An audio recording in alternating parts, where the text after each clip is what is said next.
Hello students. आज हम लोग इंटरमीडिएट एग्जामिनेशन 2025 यानी इंटरमीडिएट परीक्षा 2025 का जो आपका वार्षिक परीक्षा होगी उसका मॉडल पेपर है ना, उसका मॉडल पेपर जो BSAB द्वारा ये दिया गया है उस मॉडल पेपर को सॉल्व करेंगे। ये विषय आपका रसायन शास्त्र यानी रसायन विज्ञान है और इसमें आप देखेंगे कि कुल प्रश्न ये 96 होता है। वार्षिक परीक्षा है तो 70 बहुविकल्पी दिया रहेगा, 20 जो है ये आपका लघु उत्तरी प्रश्न और 6 दीर्घ उत्तरी प्रश्न होता है। ठीक है, पूर्णांक 70 है। और देखते हैं हम लोग एक एक करके इसमें जो क्वेश्चन है। वैसे 70 प्रश्न दिया रहता है बहुविकल्पी आपका सेक्शन ए में, लेकिन इसमें केवल 35 प्रश्न करना होता है। ठीक, एकदम आसान सा। पहला प्रश्न देखें, एक एक करके हम लोग क्वेश्चन ही देखने का टारगेट है। फर्स्ट क्वेश्चन आप ज़रा देखें, मूल क्रिस्टल तंत्रों की संख्या होती है। The number of main crystal system जो होता है वो 7 होता है। कौन कौन सा? तो क्यूबिक होता है, ट्राइक्लिनिक होता है, cubic, triclinic, orthorhombic, tetragonal, rhombohedral, hexagonal, monoclinic. ठीक, तो ये मेन यही 7 हैं। ठीक, तो जानते रहिए। दूसरा प्रश्न आप जरा देखें, घनाकार संरचना में पिंड केंद्रित परमाणु की समन्वय संख्या। घनाकार पूछ रहा है, coordination number of an atom in BCC यानी बॉडी सेंटर्ड क्यूबिक। BCC में अगर कभी भी पूछे कि कितना होता है तो 8 याद रखे रहिए। कितना याद रखना है? कोऑर्डिनेशन नंबर पूछ रहा है, समन्वय संख्या ध्यान दें। समन्वय संख्या जो होता है BCC बॉडी सेंटर्ड क्यूबिक में वो 8 होता है। जानते रहें इसको। ठीक, इसके बाद अगला क्वेश्चन देखें। तीसरा प्रश्न है, घनाकार क्रिस्टल में ब्रेवेज जालकों की संख्या। अब ये ऐसा नहीं पूछा है कि पूरे क्रिस्टल सिस्टम में कुल कितना ब्रेवेज जालक होते हैं, केवल घनाकार। The number of Bravais lattice in a cubic crystal is. Cubic crystal में केवल 3 होता है, याद रखे रहिए। ये जैसे देखिए घनाकार वाले में ये बहुत इम्पोर्टेंट है, इसमें जल्दबाजी में गलत कर देंगे आप। जैसे देखिए क्यूबिक होता है, क्यूबिक होता है, ट्राइक्लिनिक, आर्थोरोम्बिक, उसके बाद मोनोक्लिनिक, फिर हेक्सागोनल, उसके बाद रोम्बोहेड्रल, फिर आपका टेट्रागोनल। तो देखें 1 2 3 4 5 6 7। मोनोक्लिनिक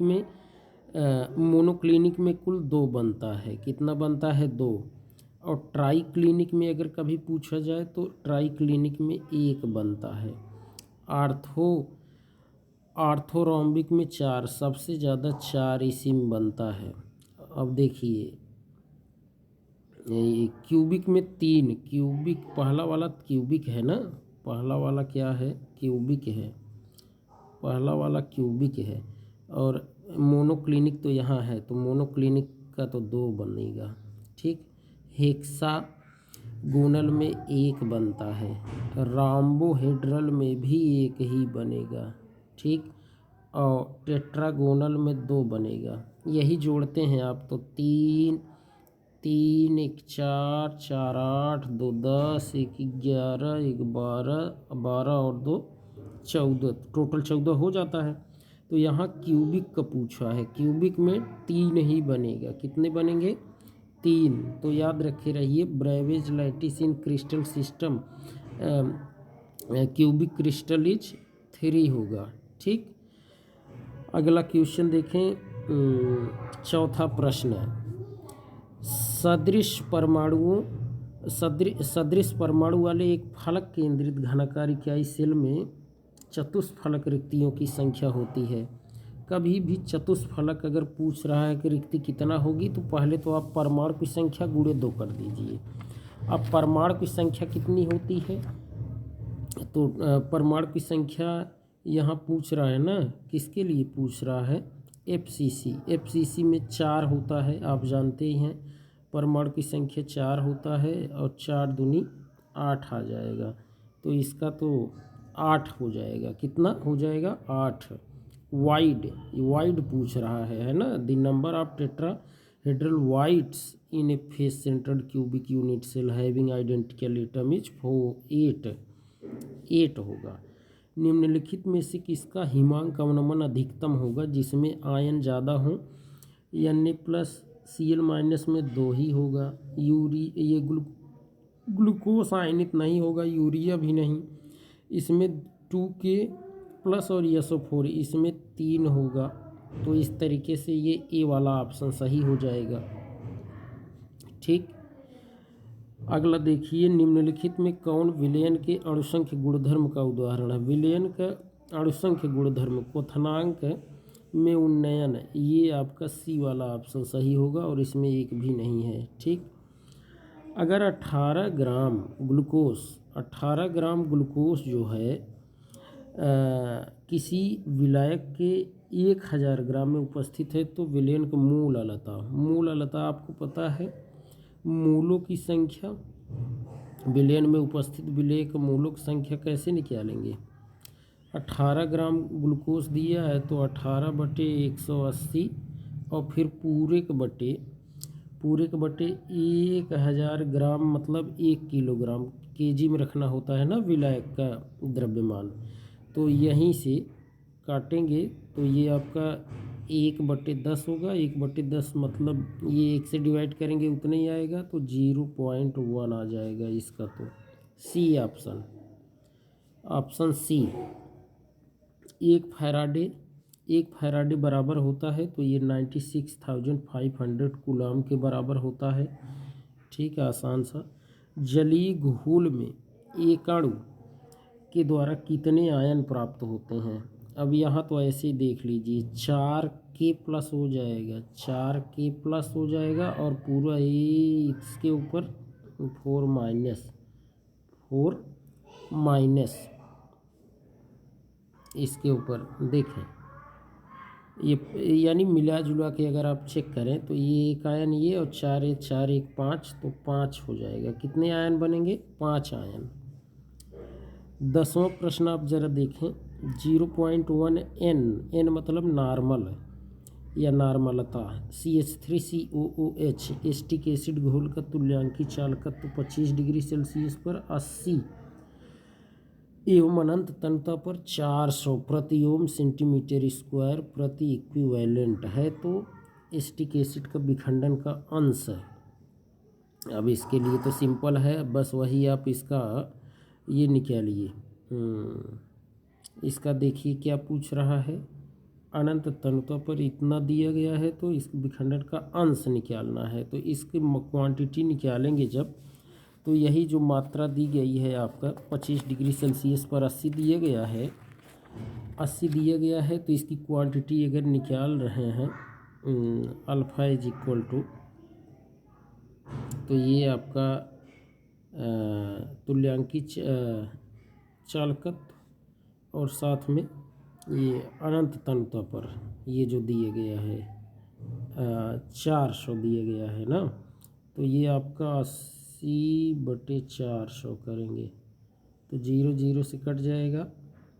8 एक बार में, 5 बार में, 1/5 और 5 यानी 0.2 आ रहा है। कितना आ रहा है, 0.2 आ गया इसका आंसर।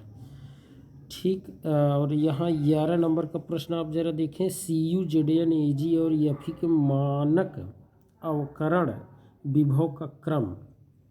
इसके अवकरण का अगर विभव का क्रम देखेंगे तो वही जो आपका इलेक्ट्रोकेमिकल सीरीज है उसी को आप रखिए और देखिए कौन इसमें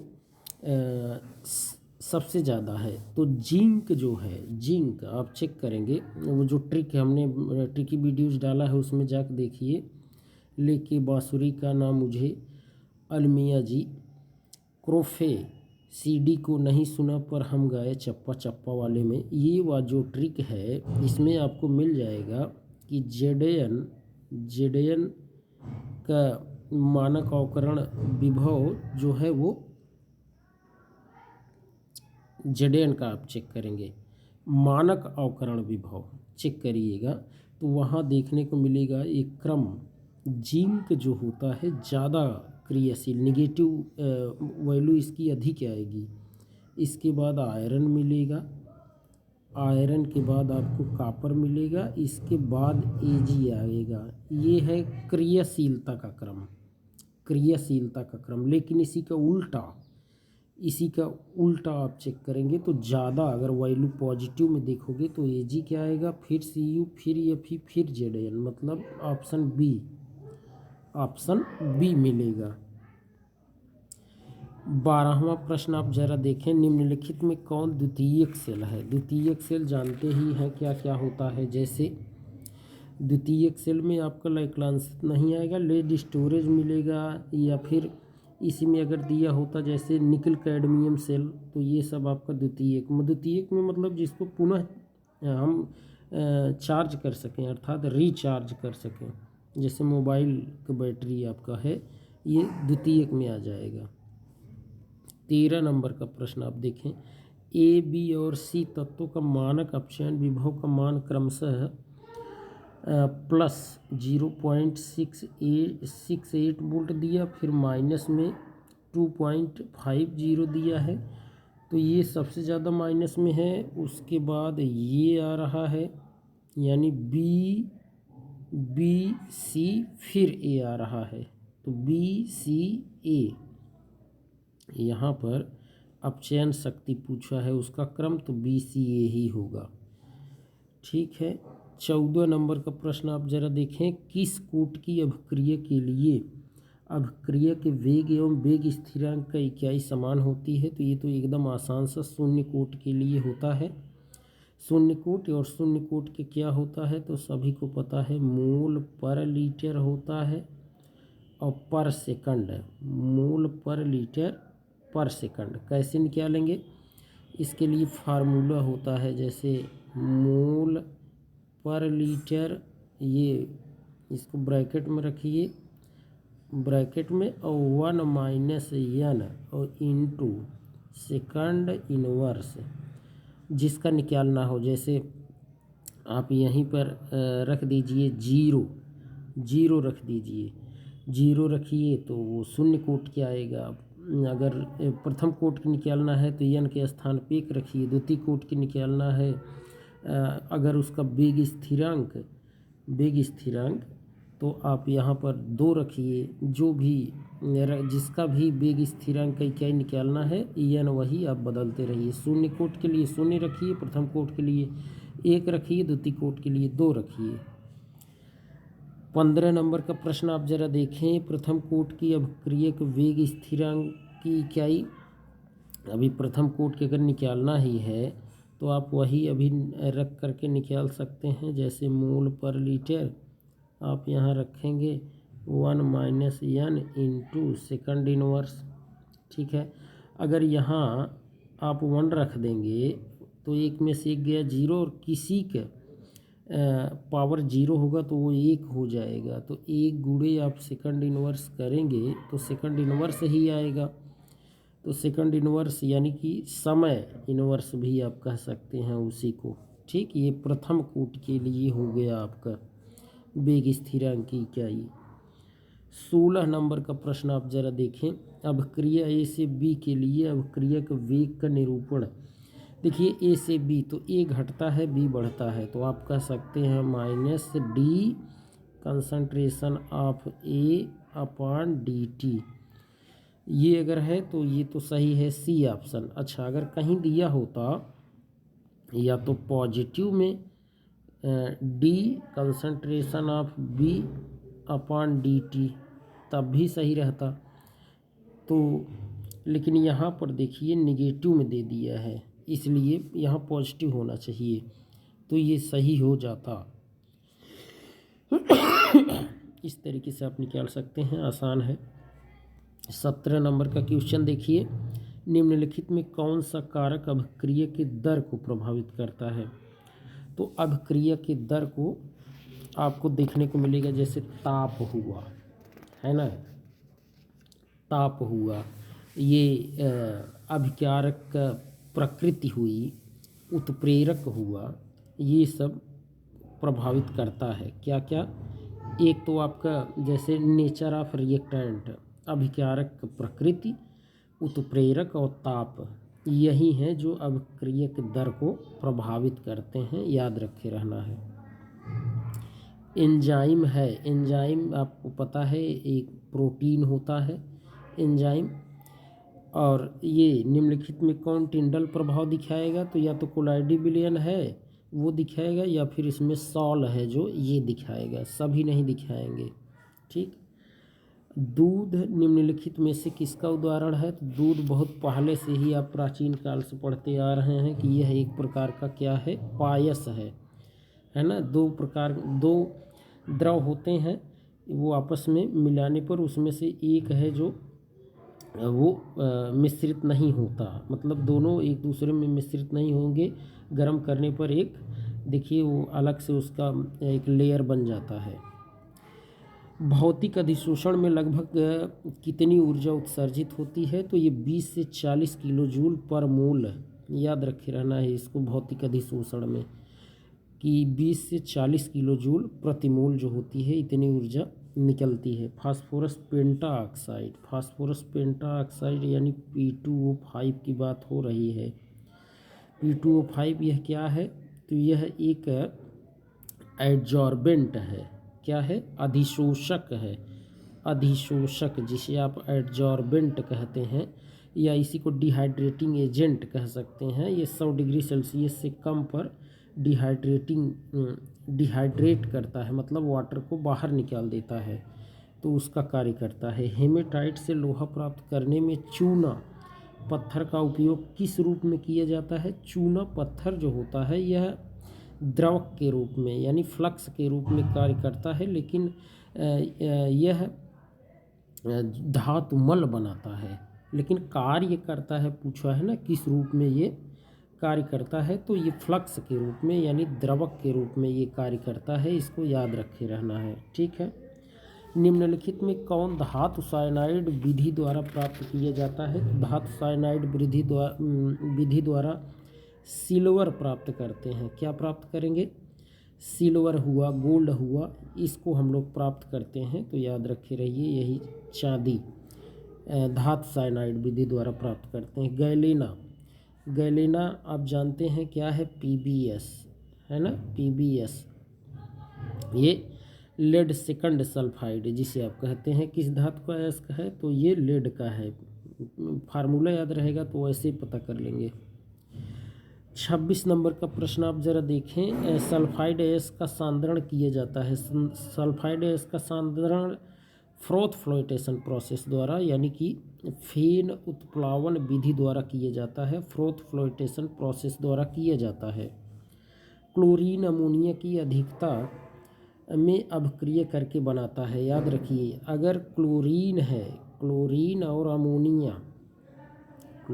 और अमोनिया इसकी अभिक्रिया कभी भी अगर करवाएंगे तो यहाँ दिया है अमोनिया की अधिकता, अमोनिया अधिक रहे अगर, तो देखिए इसको अगर हम अधिक कर देते हैं तो क्या बन रहा है, यहाँ बन रहा है अमोनियम क्लोराइड NH4Cl और साथ में N2 गैस बन रही है।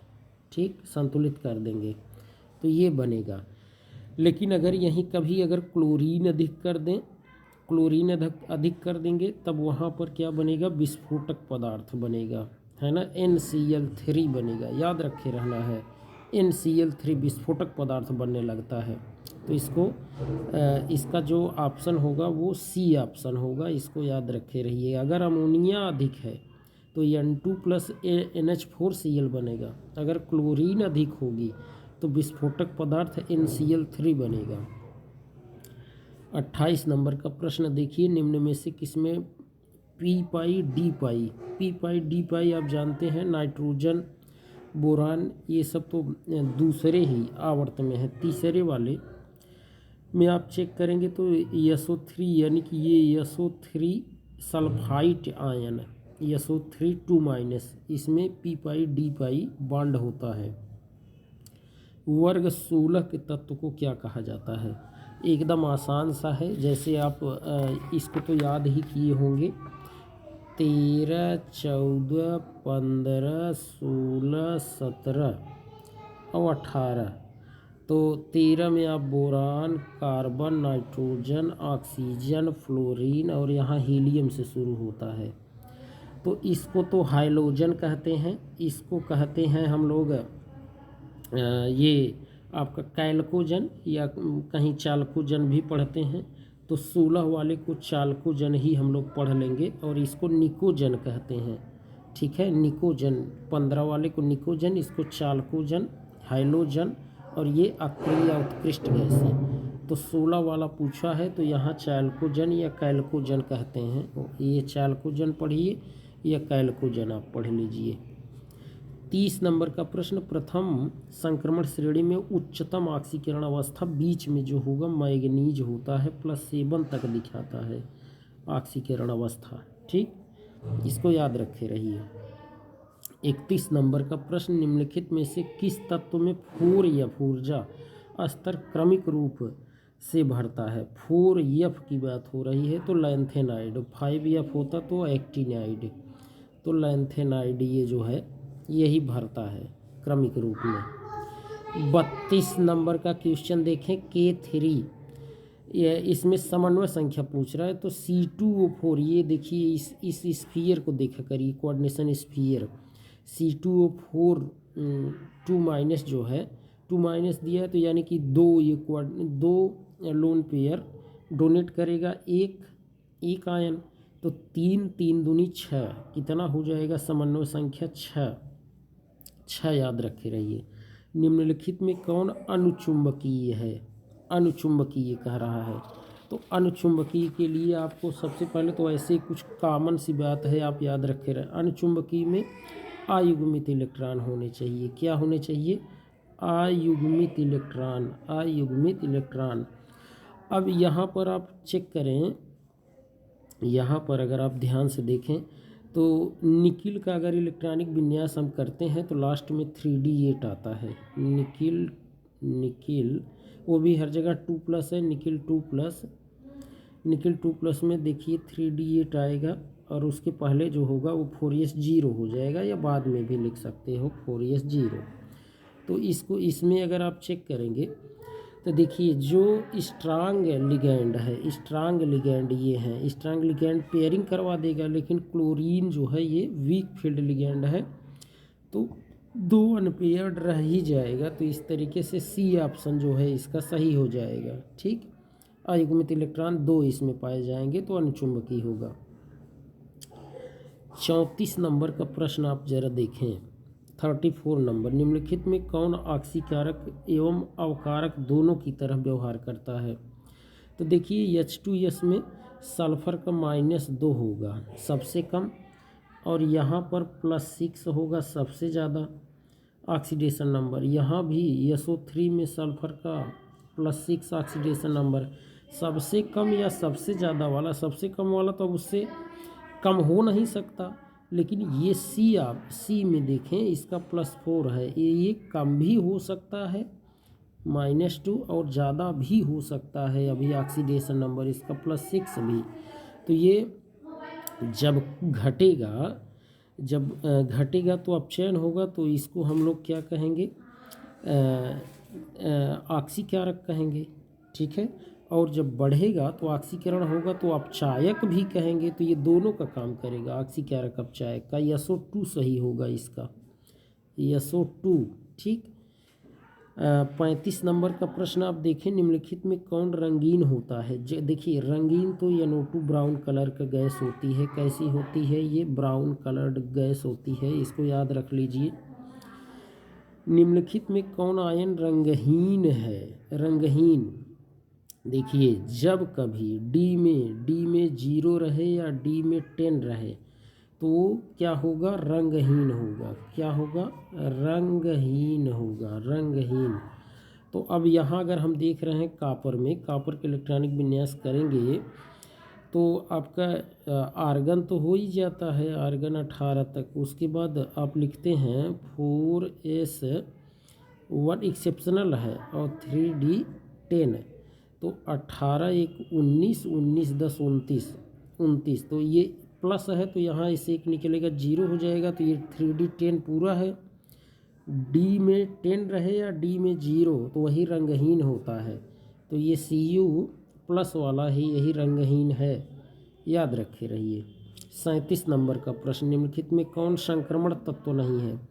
देखिए जो लास्ट में जैसे जिंक हुआ, कैडमियम हुआ, ठीक है, मरकरी हुआ, ये आपका डी में 10 ही होगा तो उसमें इलेक्ट्रॉन आ नहीं सकता और उसमें से बाहर जो है निकलेगा भी नहीं, यानी कि ट्रांजिशन नहीं होगा जब स्प्लिटिंग होती है। क्यों? क्योंकि फुल ये भरा हुआ होता है, इसलिए ये डी ब्लॉक में है लेकिन संक्रमण तत्व तो नहीं है, ठीक है, ट्रांजिशन इसमें नहीं होगा। तो Hg यहाँ एक ऑप्शन मिल रहा है इसमें से, जिंक कैडमियम Hg में Hg मिला।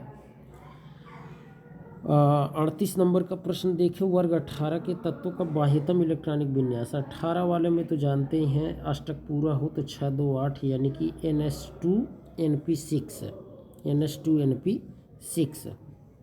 39 नंबर का प्रश्न देखें, निम्नलिखित में कौन सबसे कम क्वथनांक वाली गैस है? सबसे कम क्वथनांक है, देखिए हाइड्रोजन और हीलियम में से चेक करना होता है। तो हाइड्रोजन का अगर कभी आप निकालेंगे तो इसका तो सबसे कम हीलियम ही आएगा। क्यों? रीजन क्या है?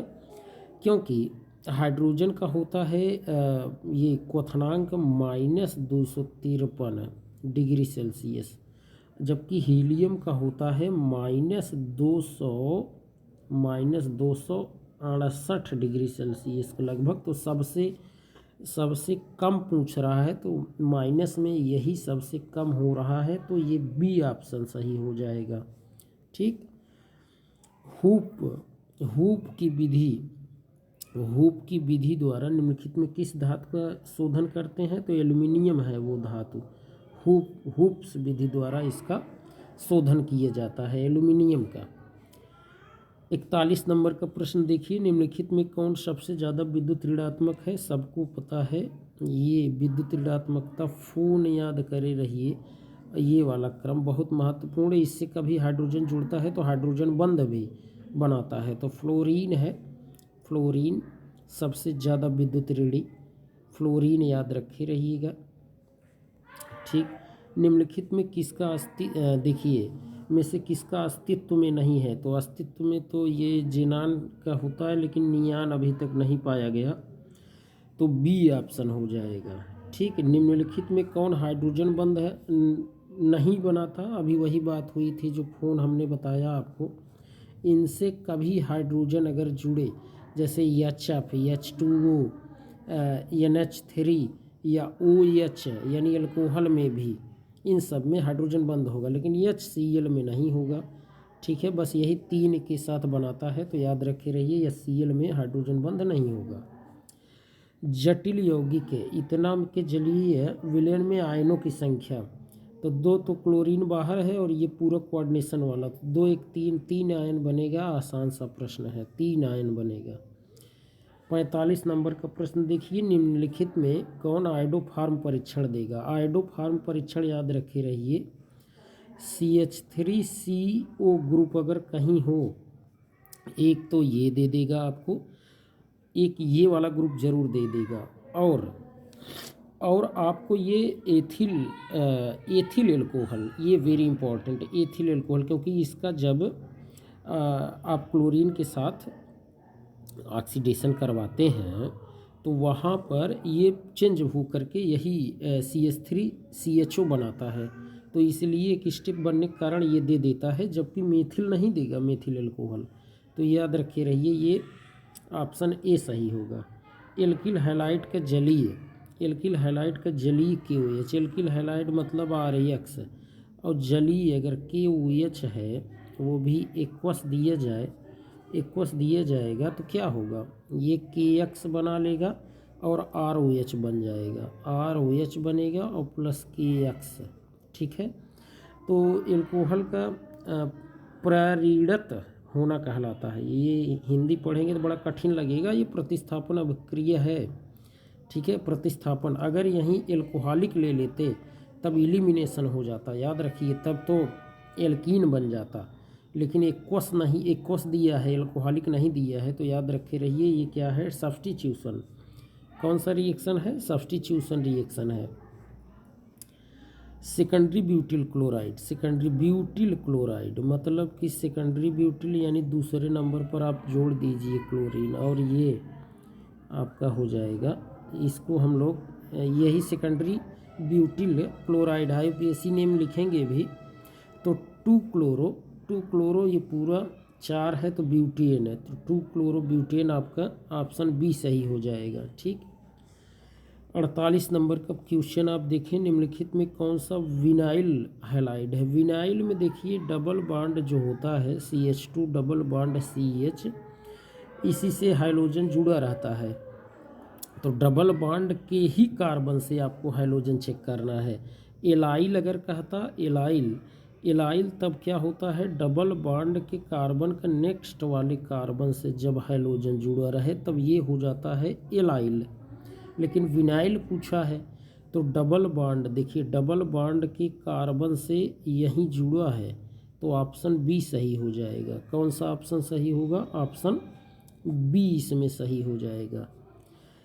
49 नंबर प्रश्न, निम्नलिखित में किसका उपयोग निश्चेतक के रूप में करते हैं, तो क्लोरोफार्म का उपयोग निश्चेतक के रूप में करते हैं, बेहोश करने में इसका उपयोग क्लोरोफार्म का किया जाता है, ये आप बहुत पहले से जानते होंगे। ठीक है, अच्छा, क्लोरोफार्म का फार्मूला अगर पूछे तो CHCl3, याद रखे रहिए CHCl3। कभी अगर पूछ लेता है आयोडोफार्म तो CHI3, acetylene formula C2H2, methane CH4। ठीक, 50 नंबर का प्रश्न आप ज़रा देखें, C2H5OH C2H5OH एवं CH3OCH3 है, तो ये तो एल्कोहल है और ये ईथर है, तो ये क्रियात्मक समूह बदल गया, लेकिन अणुसूत्र इसका समान ही है, अणुसूत्र C2H6O ही है, तो ये क्रियाशील समावयवी है। क्या है, क्रियाशील समावयवी। 51 नंबर का प्रश्न, प्राथमिक एल्कोहल को ऑक्सीकरण से प्राप्त होता। प्राथमिक एल्कोहल का अगर ऑक्सीकरण करेंगे तो या तो एल्डिहाइड बनेगा या फिर कार्बोक्जिलिक बनेगा, याद रखे रहिए। एल्डिहाइड अगर देता तो वो भी सही हो जाता, एल्डिहाइड या कार्बोक्जिलिक ये होगा। डाई एथिल ईथर का IUPAC नेम कह रहा है, डाई एथिल ईथर मतलब CH3 CH2O CH2CH3 die ethyl ether. तो आप एक साइड देखिए, चाहे जिधर ज़्यादा नंबर कार्बन हो गिन लीजिए, तो दोनों साइड बराबर है तो इधर गिन लीजिए, तो ऑक्सीजन दूसरे साइड करके इसको हम लोग कह देंगे एथॉक्सी एथेन। क्या हो गया, एथॉक्सी एथेन, तो एथॉक्सी एथेन ये आपका ऑप्शन बी। ठीक है, 53 नंबर, IUPAC प्रणाली में एसीटोन का नाम है। एसीटोन का मतलब होता है CH3COCH3, तो इसको हम प्रोपेनोन कहेंगे। क्या कहेंगे, प्रोपेनोन, या 2 प्रोपेनोन भी कह सकते हैं, 2 प्रोपेनोन या प्रोपेनोन। ऑप्शन प्रोपेनोन दिया है तो प्रोपेनोन सही होगा। 54 नंबर का प्रश्न आप जरा देखें, फार्मेल्डिहाइड को NaOH विलेन के साथ गर्म करने पर निम्नलिखित में कौन प्राप्त होता है, तो फार्मेल्डिहाइड देख रहे हैं, फार्मेल्डिहाइड मतलब HCHO और NaOH के साथ क्रिया करेंगे, तो ये तो पता ही है आपको, है ना, ये सबको पता होगा, कैनिज़ारो अभिक्रिया है।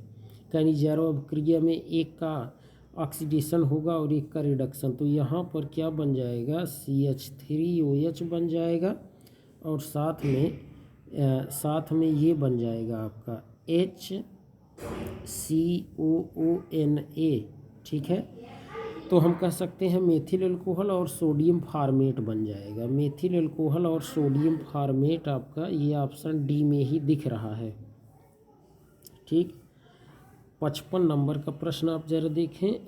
ये दिया गया है एसीटोन और HCN। HCN में CN, H+ और CN माइनस। तो ये देखिए कुछ इस तरीके से होता है, CH3 CO और CH3।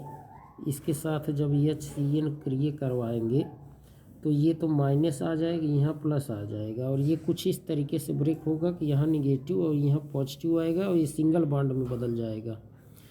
तो इसका निगेटिव वाला आकर के यहाँ अटैक करके जुड़ता है। तो निगेटिव को हम लोग क्या कहते हैं, न्यूक्लियोफाइल, और इसी पर नामकरण किया जाता है। कौन अटैक किया, तो न्यूक्लियोफिलिक यहाँ पर, और ये प्लस भी जुड़ जाएगा। तो ये आपका न्यूक्लियोफिलिक यानी नाभिक स्नेही योग हो रहा है, यहाँ एडिशन हो रहा है। न्यूक्लियोफिलिक एडिशन रिएक्शन, प्रतिस्थापन नहीं हुआ है, ध्यान देना। तो यहाँ नाभिक स्नेही योग हुआ, इसको हम लोग कहेंगे न्यूक्लियोफिलिक एडिशन रिएक्शन। ठीक, याद रखे रहिए। कार्बोक्जिलिक अम्लों का क्रियाशील समूह, कार्बोक्जिलिक का तो COOH है, एकदम आसान सा, इसको कर लेंगे। 57 नंबर का प्रश्न देखें। CH3CN के जल अपघटन से निम्नलिखित में कौन प्राप्त होता है। तो जितने कार्बन होंगे उतने कार्बन का कार्बोक्जिलिक मिलेगा। 2 कार्बन है, 2 कार्बन का ये, हाँ मतलब आप कहेंगे एसिटिक अम्ल मिलेगा। 58 नंबर का प्रश्न आप देखें। अणुसूत्र C3H9N, इसको बना लीजिए। 1 कार्बन, 2 कार्बन, 3 कार्बन और N लिखिए। हाइड्रोजन जोड़ेंगे जब तो 3 2 5 2 7 1 8 1 9, ये प्राथमिक एमीन बनता है इसमें। द्वितीयक बनाएंगे तो फिर हाइड्रोजन बचने लगेगा, है ना, ज़्यादा हो जाएगा, इसलिए प्राइमरी एमीन बनेगा। 59 नंबर का क्वेश्चन। एनिलीन की अभिक्रिया सधूम सल्फ्यूरिक अम्ल के साथ जब भी करवाएंगे, जैसे एनिलीन है, एनिलीन मतलब यहाँ NH2 जोड़िए, और सधूम आप H2SO4 आप लीजिए, H2SO4। ठीक है, तो यहाँ क्या बन जाता है, ये कुछ इस तरीके से बनता है। ठीक है, यहाँ तो आपका NH2 है, और यहाँ पर पैरा पोजीशन पर SO3H जुड़ जाएगा, सल्फर के साथ जुड़ेगा, जानते रहिएगा। ठीक है, सल्फर के साथ है क्या, ऑक्सीजन से वैसे हाँ OH निकलेगा तो सल्फर के साथ ही जुड़ जाएगा, सल्फर के साथ ही जुड़ेगा। तो इसको हम लोग बेंजीन क्या कहेंगे, इसको कहते हैं सल्फेनिलिक अम्ल। क्या कहते हैं, सल्फेनिलिक अम्ल इसी को कहते हैं। ठीक है, सल्फेनिलिक अम्ल। प्राइमरी एमीन की क्लोरोफॉर्म और एथेनॉलिक KOH के साथ क्रिया करवाते हैं तो इसको कार्बिल एमीन अभिक्रिया कहते हैं। आसान सा प्रश्न होता है। 61 नंबर का प्रश्न देखें। सुक्रोज का जल अपघटन क्या कहलाता है, तो इसी को इन्वर्जन कहते हैं। क्या कहते हैं, कभी भी सुक्रोज यानी कि डाइसैकराइड मोनोसैकराइड में अगर ब्रेक हो रहा है तो वो इन्वर्जन कहलाता है। क्या कहलाएगा, इन्वर्जन। एमीनो अम्ल, एमीनो मतलब एमीन ग्रुप, और अम्ल में ये कार्बोक्जिलिक अम्ल, दोनों आ जाएंगे। ऑप्शन डी सही हो जाएगा। ठीक है, रतौंधी किसकी कमी से होता है, तो सबको पता है रतौंधी जो है विटामिन ए की कमी से होता है। विटामिन ए का रासायनिक नाम रेटिनॉल है, और विटामिन ई का टोकोफेरॉल, विटामिन सी का एस्कॉर्बिक एसिड, और विटामिन B12 का साइनोकोबालामिन। ठीक है, बहुत पूछता है साइनोकोबालामिन के मिडल में कौन सा धातु पाया जाएगा, तो कोबाल्ट, याद रखे रहना है। ठीक, निम्नलिखित में कौन साधारणतया शरीर द्वारा नहीं बनाए जाते, तो शरीर कभी भी विटामिन नहीं बना पाता। शरीर हमारा विटामिन नहीं बना पाता, हमें अलग से भोज्य पदार्थ ग्रहण करना पड़ता है, तब विटामिन प्राप्त होता है। 65 नंबर का प्रश्न। निम्नलिखित में कौन बृहद अणु नहीं है, तो पामिटेट बृहद अणु नहीं होता। DNA हुआ, स्टार्च हुआ, इंसुलिन हुआ, ये सब बृहद अणु में आ जाएगा। ठीक है, इंसुलिन की कमी से डायबिटीज़ रोग हो जाता है, जिसे आप शुगर रोग कह देते हैं। तो ये भी याद रखे रहिएगा कि कभी पूछता है इंसुलिन की कमी से कौन सा रोग होता है, तो ये याद रखे रहिए। पैनक्रियाज की अग्नाशय की बीटा सेल से स्रावित होता है ये इंसुलिन। पहला औद्योगिक संश्लेषित रबर है, पहला औद्योगिक संश्लेषित रबर, इसमें आप जानते हैं वो आइसोप्रीन होता है, बट कहीं है ही नहीं, तो ये इनमें से कोई नहीं आप लगाएंगे, ठीक है। ऑरलॉन, ऑरलॉन, ऑरलॉन क्या होता है, तो एक क्राइलोनाइट्राइल, आपको पता है एक क्राइलोनाइट्राइल को ही हम लोग ऑरलॉन कहते हैं, इसको याद रखे रहें। आरएनए में मौजूद प्यूरीन बेस, प्यूरीन यहाँ कह रहा है प्यूरीन, प्यूरीन में एडेनिन, एडेनिन, एडेनिन और प्लस गुआनिन दोनों होते हैं, एडेनिन और गुआनिन दोनों होते हैं प्यूरीन में। और पिरीमिडीन में, पिरीमिडीन अगर पूछा जाए, पिरीमिडीन में देखें, पिरीमिडीन में 3 आते हैं। एक आपका होता है ये कट, याद रखे रहिए कट, CUT कट, कट याद रखेंगे तो मतलब साइटोसिन, यूरेसिल, थायमिन। तो लेकिन यहाँ प्यूरीन पूछा है, तो प्यूरीन में या तो एडेनिन हो या तो गुआनिन हो, तो गुआनिन ही दिख रहा है, गुआनिन, प्यूरीन पूछ रहा है नहीं। तो वैसे अगर पिरीमिडीन बेस पूछता आरएनए में, तो आरएनए में एक वही यूरेसिल होता है, बट यहाँ पर प्यूरीन पूछा है, तो याद रखिए प्रश्न के हिसाब से उत्तर आप देंगे। प्यूरीन बेस में कौन आ जाएगा, तो गुआनिन, एडेनिन होता या गुआनिन। न्यूक्लिक अम्ल में, न्यूक्लिक अम्ल में निम्नलिखित में कौन सा सही है, तो इसमें याद रखे रहिए BSP याद किए रहिए, BSP यानी बेस शुगर फास्फेट, तो बेस शुगर फास्फेट याद रखे रहिए, ये याद रखे रहेंगे इसको। न्यूक्लिक अम्ल में निम्नलिखित में कौन सा सही क्रम है, तो BSP याद रखे रहिए। देखिए ये आपका 70 नंबर का क्वेश्चन, निम्नलिखित में से कौन सा कार्बोहाइड्रेट वनस्पति कोशिका का आवश्यक घटक है। वनस्पति कोशिका जो होती है उसमें सेलुलोज सबसे आवश्यक घटक होता है, सेलुलोज, ये सेलुलोज ही होता है, तो इसको याद रखे रहिए, सिंपल सा क्वेश्चन है। अच्छा, हम लोग सेक्शन ए के जितने प्रश्न थे उनको अभी हम लोगों ने सॉल्व कर लिया है, ध्यान दें। अगर आप सेक्शन बी में देखेंगे, विलेन की मूलरता, मूलरता आप जानते हैं क्या होता है, 1 लीटर विलेन में उपस्थित विलेय मूलक संख्या को मूलरता कहते हैं। और यहाँ 1 किलोग्राम, मूलरता में देखिए 1 किलोग्राम विलायक में उपस्थित विलेय के मूलों की संख्या को मूलरता कहते हैं। इसका मात्रक मोल पर लीटर है, इसका मात्रक मोल पर किग्रा होता है, ठीक, ये जानते रहिए, ये सिंपल सी बात है, इसको आप कर सकते हैं। मैं हिंट थोड़ा दे रहा हूँ, इससे आप समझ जाएंगे। और यहाँ जैसे आप देखें, मूलर चालकत्व की परिभाषा दीजिए और उसकी इकाई, ये सिंपल आप इसको देख लेंगे। ब्राउनियन गति वही जिगजैग मोशन होता है। निस्तापन और भर्जन में क्या अंतर है, तो निस्तापन आप जानते हैं ऑक्सीजन का अनुपस्थिति में होता है, और ये ऑक्सीजन की उपस्थिति में अभिक्रिया होती है। निस्तापन में हम जैसे कार्बोनेट अयस्क जो होता है उसका हम लोग कार्बोनेट अयस्क का क्या शोधन करते हैं। और भर्जन में जो सल्फाइड अयस्क होते हैं ऑक्सीजन की उपस्थिति में, उसमें उपस्थित अशुद्धियों को दूर करते हैं। तो ये सब प्रश्न आ चुके हैं, डिटेल में हमने पहले वीडियोज में भी बताया हुआ है। संक्रमण धातु अच्छे उत्प्रेरक का गुण प्रदर्शित करता है, व्याख्या करिए। संक्रमण धातु जो होते हैं अच्छा उत्प्रेरक और का गुण इसलिए रखते हैं क्योंकि वो परिवर्ती संयोजकता प्रदर्शित करते हैं, परिवर्ती संयोजकता प्रदर्शित करते हैं, इसलिए वो उत्प्रेरक का एक गुण प्रदर्शित करते हैं। निम्नलिखित जटिल यौगिकों का IUPAC नेम अगर लिखना है तो सबसे पहले देखिए धनावेशित पार्ट है। धनावेशित पार्ट में क्या करेंगे आप, लिखिए hexa aqua, hexa aqua, hexa aqua chromium, hexa aqua chromium, अब जगह नहीं है, आगे वही ब्रैकेट, छोटा ब्रैकेट आप बना करके इसका ऑक्सीकरण संख्या आप रोमन में लिख देते और इसके बाद आगे क्या है, क्लोराइड लिख देते। क्या लिख देंगे, क्लोराइड। ठीक, तो इस तरीके से इसका आईपीएसी नेम हो गया। और दूसरे वाले का देखिए, इसमें ऋणाभ एसिड पार्ट है तो ऋणाभ एसिड में जो मेटल रहेगा उसके अंत में 8 लगेगा, तो इसका तो लिख देंगे आप पोटेशियम।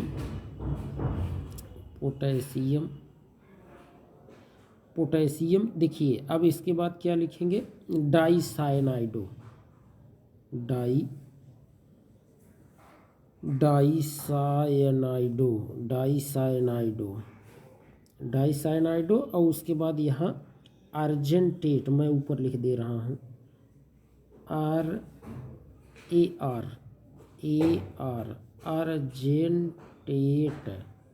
अर्जेंटेट और इसका ऑक्सीडेशन नंबर आप लिखेंगे, ये कहा होता है, इसमें निकाल कर देख लेंगे। ठीक है, तो पोटेशियम डाईसाइनाइडो अर्जेंटेट फर्स्ट।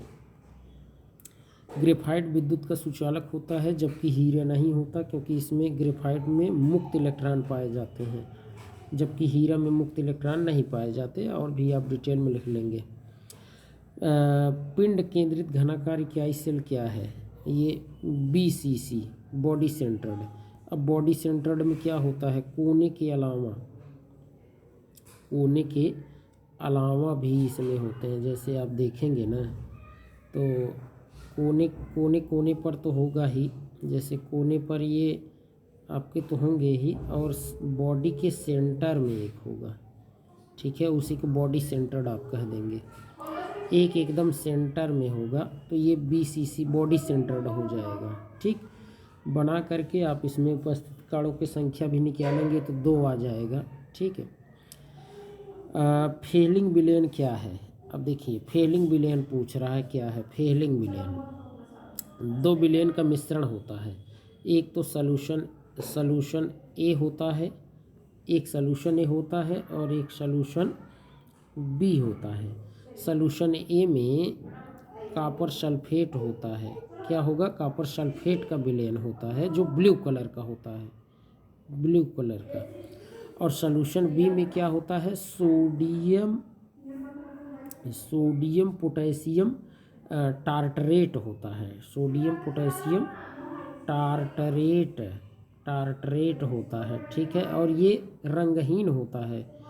ठीक है, रंगहीन, इसी को हम लोग क्या कहते हैं, रॉसेल सॉल्ट भी कहते हैं। ये कलरलेस होता है, कलरलेस, रंगहीन होता है। इसी का मिश्रण, इसी को हम जोड़ देते हैं तो ये आपका पूरा क्या कहा जाता है, इसी को फेलिंग विलयन कहते हैं। और ये शर्करा और ग्लूकोज की पहचान करने में, एल्डिहाइड कीटोन में अंतर करने में इसका उपयोग किया जाता है। ठीक, जानते रहिए। 10वां नंबर क्वेश्चन, IUPAC नेम लिखना है इसका, आसान से यहाँ से नंबरिंग करिए 1 2 3। तो 2 हाइड्रॉक्सी, क्या लिखेंगे, 2 हाइड्रॉक्सी प्रोपेनोइक एसिड, क्या हो जाएगा, 2 hydroxy propanoic acid, 2 hydroxy propanoic acid हो जाएगा। ठीक, सिंपल सा है। और इसमें आप देखें यहाँ 1 2 3 गिन लीजिए, इसको मेथिल कह दीजिए, क्या कहेंगे, मेथिल। और ये 3 कार्बन है, propanoate, prop 3 carbon, prop single bond ane, और इसके एस्टर के लिए ओएट लगाएंगे तो प्रोपेनोएट हो जाएगा, मेथिल प्रोपेनोएट। ठीक, आसान सा है। निम्नलिखित में प्रत्येक के एक उदाहरण, फ्रीडल क्राफ्ट एल्किलीकरण में सिंपल आपको पता है, जैसे एल्किल जोड़िए, बेंजीन ले लीजिए, बेंजीन, और इसके साथ आप ये RX या CH3Cl चलिए लिख दे रहे हैं, और यहाँ एनहाइड्रस AlCl3 की उपस्थित में एक क्रिया होती है। और यहाँ एल्किल ग्रुप जब जुड़ेगा बेंजीन में, एल्किल ग्रुप जुड़ेगा और यहाँ HCl लिख दीजिए। एल्किल ग्रुप जुड़ता है तो उसको एल्किलीकरण कहते हैं। और इसी के साथ अगर हम ये इसको न लेकर के हम क्या ले लें, हम ले लें CH3COCl और तब क्रिया करवाएं, तब यहाँ पर जो CH3 जुड़ रहा है वहाँ COCl जुड़ेगा और HCl बनेगा, तो वो एसिलीकरण हो जाएगा, फ्रीडल क्राफ्ट और ये सब उपस्थित रहेगा एनहाइड्रस AlCl3। ठीक, सिंपल है। मोनोहाइड्रिक एल्कोहल का वर्गीकरण किस प्रकार किया जाएगा? मोनोहाइड्रिक एल्कोहल वही प्राइमरी, सेकेंडरी, टर्शियरी, ये इस तरीके से मोनोहाइड्रिक एल्कोहल का वर्गीकरण करते हैं। जैसे अगर CH3CH2OH है तो ये मोनोहाइड्रिक, इस कार्बन से जब एक कार्बन और जुड़ा रहे और 2 हाइड्रोजन, तो ये आपका 1 डिग्री एल्कोहल हो गया। लेकिन अगर ये कार्बन जिससे OH जुड़ा है, अगर उससे 2 कार्बन जुड़े रहें, 2 कार्बन और एक हाइड्रोजन जुड़े रहे, तब ये सेकेंडरी एल्कोहल हो जाता है। और अगर इसी कार्बन से जिससे OH जुड़ा है, अगर इससे 3 कार्बन जुड़े हैं, कितने कार्बन? 3 कार्बन जुड़े हैं, तब इसको हम लोग टर्शियरी एल्कोहल कह देंगे। क्या कहेंगे? Tertiary alcohol. तो इस तरीके से आप वर्गीकृत कर सकते हैं। बैकेलाइट पर संक्षिप्त टिप्पणी आप लिखिए।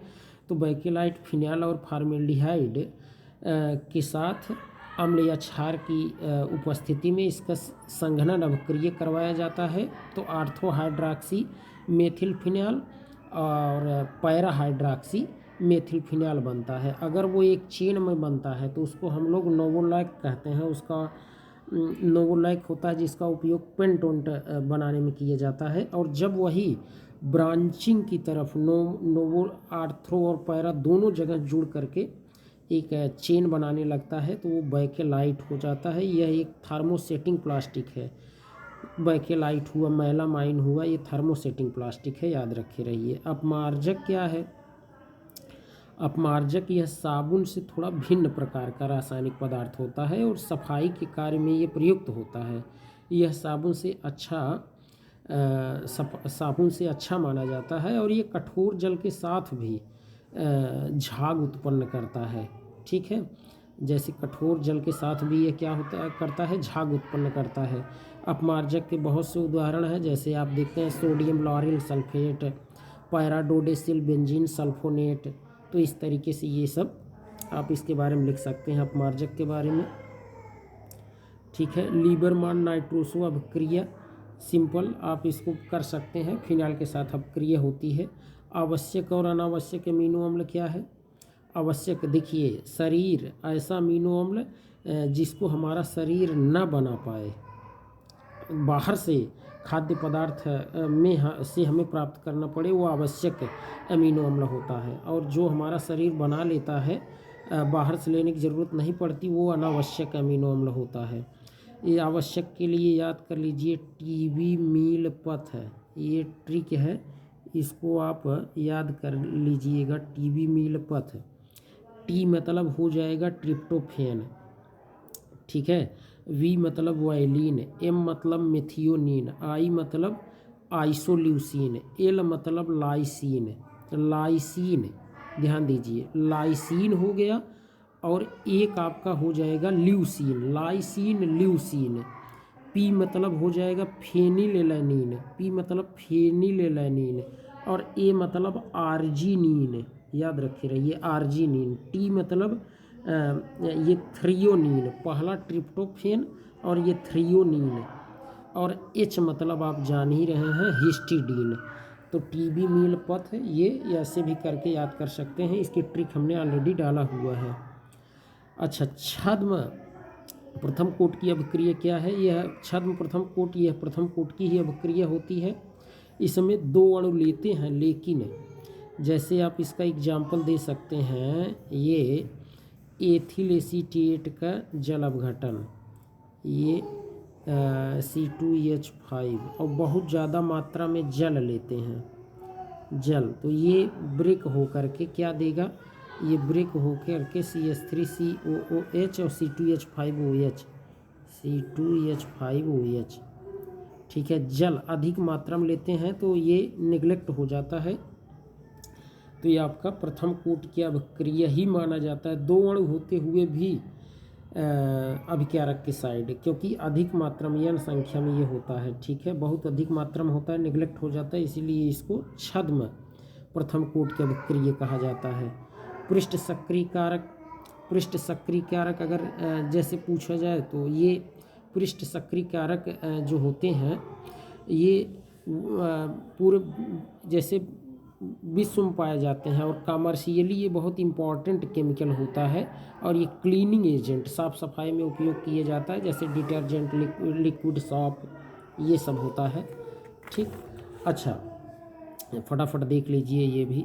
H2O, H2S, H2SI, H2T को उसके क्वथनांक बढ़ते क्रम में रखना है, तो क्वथनांक सबसे ज़्यादा H2O का होता है, इसके बाद H2T क्या होता है, ठीक है, इसके बाद H2SI क्या होता है, और सबसे कम H2S का होता है। ठीक है, ये क्रम है किसका है, क्वथनांक बढ़ते क्रम। ठीक है, वैसे तो मैंने यहाँ घटता हुआ लिख दिया है, बढ़ता क्रम इधर से इधर की तरफ आएंगे, तो लिख दीजिएगा आप इसको पलट करके, ये वाटर का सबसे ज़्यादा होता है। उत्कृष्ट गैस क्या है आप जानते हैं, उत्कृष्ट गैसें वही अक्रिय गैसों को कहते हैं। इन्हें आवर्त सारणी के किस वर्ग में रखा गया है, तो आवर्त सारणी के किस वर्ग में, शून्य वर्ग में आप कहेंगे। ठीक है, अब राउल्ट लॉ आप अच्छे से जानते हैं, इसको कर सकते हैं। राउल्ट लॉ वाष्पदाब का अपेक्षिक अवनमन का आणविक द्रव्यमान का निर्धारण भी आप कर सकते हैं, पढ़ाया गया है। और ये आणविकता और कोटि ये सब डिटेल में बताया गया है, आप देखेंगे ये केमिकल काइनेटिक्स में। लायोफिलिक लायोफोबिक साल भी बताया गया है। बॉक्साइट अयस्क से एल्युमिनियम निष्कर्षण को भी आप डिटेल में देख सकते हैं, है ना, निष्कर्षण वाले चैप्टर में है। आयोडीन का मुख्य स्रोत क्या है, देखिए आयोडीन समुद्रों से प्राप्त किया जाता है। इसके अलावा यह एक समुद्री घास होती है लाइमिनैरिन, समुद्री घास क्या है, लाइमिनैरिन,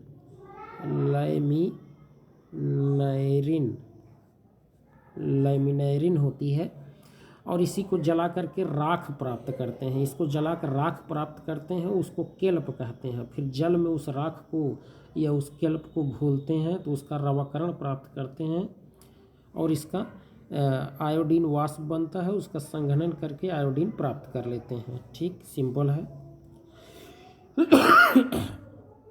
देखें रोजनमुंड रिडक्शन रिएक्शन सबको पता होगा कि जैसे आप एसिल, देखिए एसिल क्लोराइड है और इसके साथ हाइड्रोजन की क्रिया करवाते हैं आप, ये पैलेडियम BaSO4 की उपस्थिति में, तो सिंपल है, ये आपका RCOH और HCl ये बनाता है। तो इसी अभिक्रिया को हम लोग क्या कहते हैं, रोजनमुंड अभिक्रिया कह देते हैं, सिंपल जानते रहिए। अच्छा, एक पार्किन अभिक्रिया जिसे आप कहते हैं, पार्किन अभिक्रिया में होता क्या है कि जैसे C6H5CHO ये लेते हैं और एनहाइड्राइड लेते हैं, एनहाइड्राइड हम ऐसे लिख दे रहे हैं RCOO और ये COR। ठीक है, ये सोडियम एसीटेट के प्रेजेंस में CH3COONA के उपस्थिति में इसकी क्रिया करवाते हैं, तो ये क्या बनाता है जान रहे हैं, ये बनाता है सिनेमिक एसिड। सिनेमिक एसिड क्या है, C6H5CH डबल बॉन्ड CHCOOH, और साथ में इसके बनता है CH3COOH। इसी अभिक्रिया पार्किन अभिक्रिया कहा जाता है, इसको आप देख लेंगे।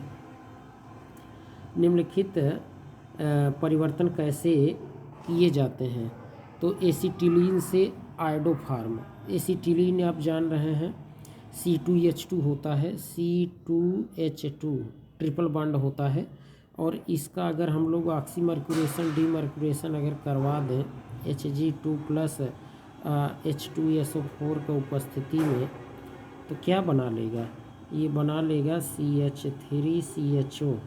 और CH3CHO इसी के हम लोग अब ये करवा लेते हैं क्या, ये इसका आप आयोडोफार्म बनाना है तो ठीक है, हाइलोफार्म रिएक्शन करवा दीजिए।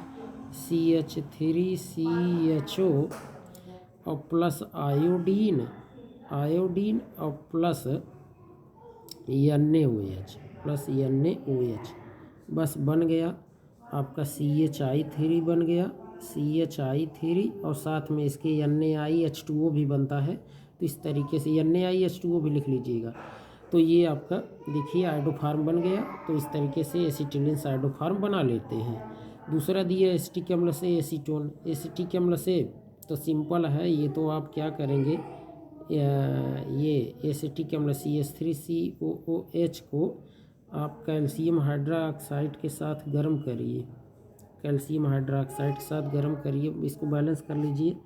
तो ये बन जाएगा आपका कैल्शियम एसीटेट CH3COO का होल ट्वाइस Ca, और साथ में H2O यहाँ माइनस करके लिख सकते हैं 2H2O इसी पे। और इसी को बस हीट कर दीजिए, हीट कर देंगे तो आपको मिल जाएगा CH3CO, और साथ में इसके बन जाएगा ये CaCO3। तो इस तरीके से एसीटोन प्राप्त हो गया। ठीक, तो ये आप समझ गए होंगे। इस तरीके से आप इसको सॉल्व करेंगे। उम्मीद करते हैं कि आप पूरा पेपर सॉल्व कर लिए और समझ गए होंगे। कोई समस्या हो तो आप कमेंट बॉक्स में कमेंट करके बताएं। आज के लिए इतना ही, धन्यवाद। अगर आप नए हैं तो चैनल को ज़रूर सब्सक्राइब करिए।